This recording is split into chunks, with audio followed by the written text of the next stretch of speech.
So the beginning, like the first thing that I feel like I need to say before I get into the meat and potatoes of the thing that I want to say, is that I have always been the kind of person, I'm really, really bad at asking for and accepting assistance.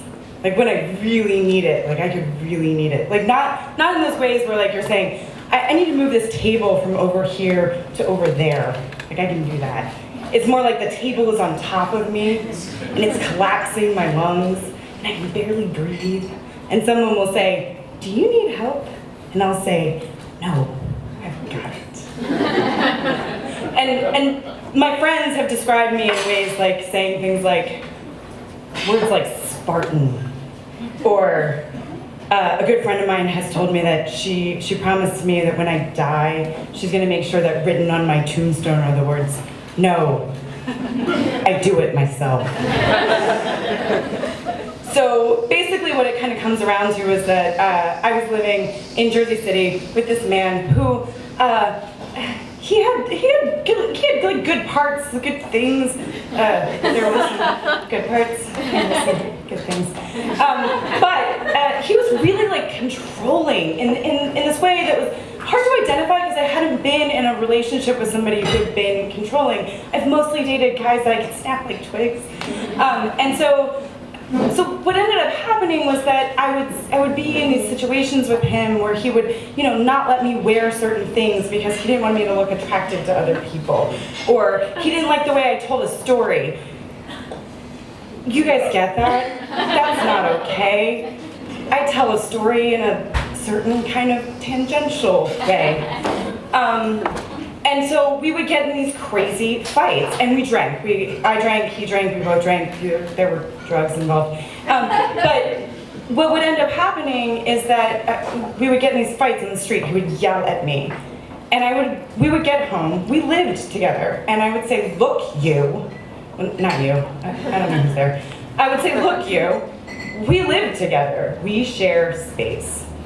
You yell at me in our home like the respectable degenerates that we are." And that's how that's supposed to work. So eventually, I got tired of it. It was eating away at my sense of myself. And I decided I would move out. And I was looking for a place, and we were living in Jersey City. I wanted to move back to New York. I lived in New York for a long time. And, I didn't have a firstborn child to give away. And I didn't have organs I wasn't attached to. So it was hard to find a place. And people had offered me the opportunity to, stay with them while I was looking. And I just didn't want to do that. I didn't want to inconvenience anybody. And a friend of mine, an old friend, had offered me a place. And then finally one day I was on the phone with people about apartments at work, and I was complaining about it to a guy that I worked with.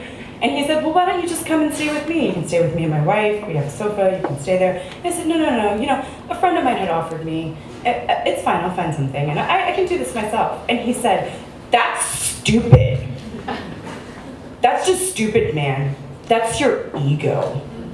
And I was like, no, it's not. And he goes, no. That's not your ego. That's your pride. And I thought, wow. I guess you're kind of right. It's just my pride. It was my pride getting in the way. My biggest problem was that I was in this relationship that was diminishing my dignity. It was diminishing my sense of myself. I was actually physically bashing my head against the wall. And so I took kind of his advice. I decided that I would take up my friend on her offer. I moved in with her. I lived on her sofa for 3 months. That's three. I lived on her sofa for 3 months. We never saw each other because she lived in a 1-bedroom apartment in Queens. We had to make dates. You couldn't play hide and seek in this apartment. It was so small, but we had to find time to find each other. So I wasn't inconveniencing her in any way. And after 3 months, I found a good acupuncturist because I couldn't move my head further than about there. And I found the best apartment that I've ever lived in New York. It was really the best place. And more importantly, I found that I could set my pride aside. when I needed to, when I needed help, and I could take it. And I'm still not great at taking help when I need to. I'm not good at accepting it. I'm better, but I know that my pride will still be there when I need it, and I can pick it back up. Thank you.